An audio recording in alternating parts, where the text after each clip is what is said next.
This is TWiT. Let's jump into the news. It's day 3 of the International CES show in Las Vegas. TWiT's own Father Robert Ballecer is there and joins us from the Sands showroom. How you doing, Father Robert Ballecer? I'm pretty good. I'm sitting here amidst all the robots and the 3D printers, and I'm just kind of in geek heaven. That robot behind you looks like it's going to suddenly flip out and crush everyone within reach. So I hope that you are a safe distance away. Let's talk about some of the big trends that are going on there. Of course, we've seen growing momentum behind both virtual reality and augmented reality, and I think the two are kind of merging into one sort of pseudo-reality. What are you seeing there at CES around both virtual and augmented reality? Well, this giant killer robot behind me, I'm at the ABB booth, is actually a really good example of augmented reality. This is like a selfie stick for virtual reality. This screen is actually tracking around the real world and then it's showing you a window into a virtual world. So, you know, it's like the merging of virtual and the real. But on the more consumer-oriented sense, yesterday we stopped by the Razer booth and they had an announcement about joining the open source virtual reality group. They've got a $200 kit, a hacker kit, that is basically going to give everyone, all the makers, all the DIYers, access to not just the software, but the hardware to create their own VR/AR-enabled applications. So very exciting time for people who are working with VR. Father, it seems like last CES and the CES before it, we've been talking about 3D printers and 3D scanners. What's different this year? Is 2015 the year they're finally going to take off and become more mainstream? Yeah, it was, I think, just 3 years ago that everyone thought that 3D printers were going to take the world by storm, and it didn't really happen. Prices have come down, the quality has gone up, but still, 3D printers tend to be a bit clunky. Unless you're really good at what you do and you can CAD, if it's a 3D printer, it doesn't just print. You have to give it instructions. I think what's going to change the game are the advent of inexpensive and very precise 3D scanners. That's going to give you the ability to scan an object and then, with a minimum amount of knowledge of how CAD programs work, modify that object and reprint it. I think that's going to be the cornerstone moment for the 3D scanning/printing market, and that we're right in the middle of it. Now, Padre, the buzz in TVs right now is resolution. Of course, most of us don't even have 4K TVs yet. At CES, we're seeing 4K, 5K, and even 8K TVs, which is great. You know, the more Ks, the merrier. But where's the content? How are they going to sell these devices if there's nothing to watch on them? Mike, that's a perfect question. That's exactly what people are asking.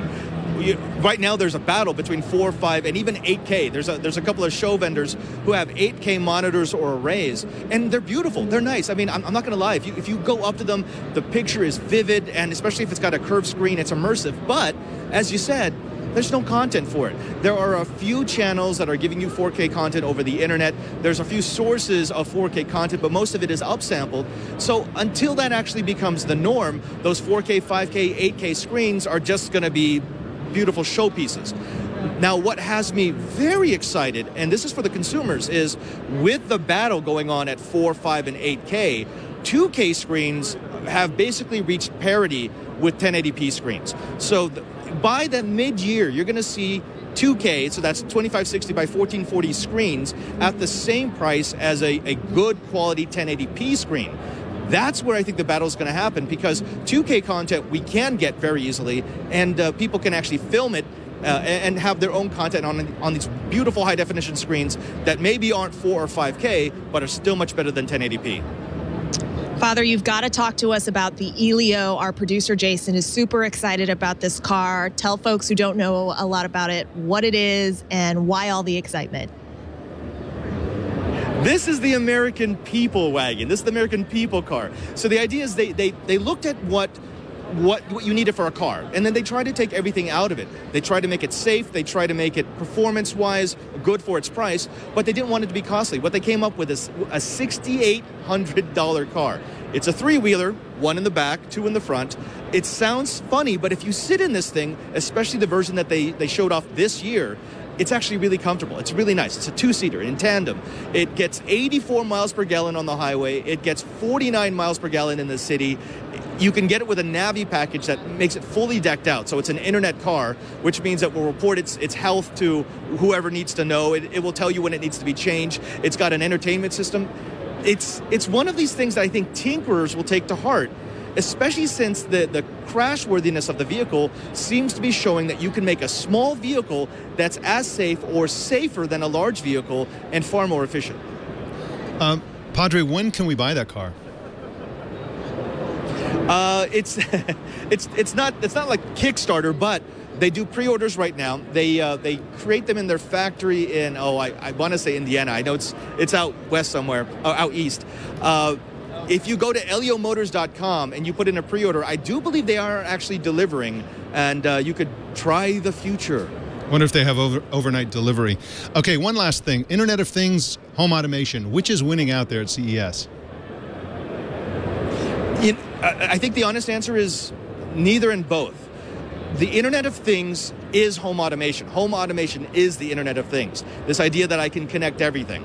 All the announcements that we've heard this year, both from NVIDIA and Intel and all the major connectivity vendors, has shown that they want to put a chip in everything. Now, they haven't figured out the rules yet of what needs to be able to talk to what. They haven't figured out what operating system is going to dominate them all. But especially here in the Sands, I can just throw a rock and hit 5 different vendors who are offering you network-controlled locks and windows and doors and lights.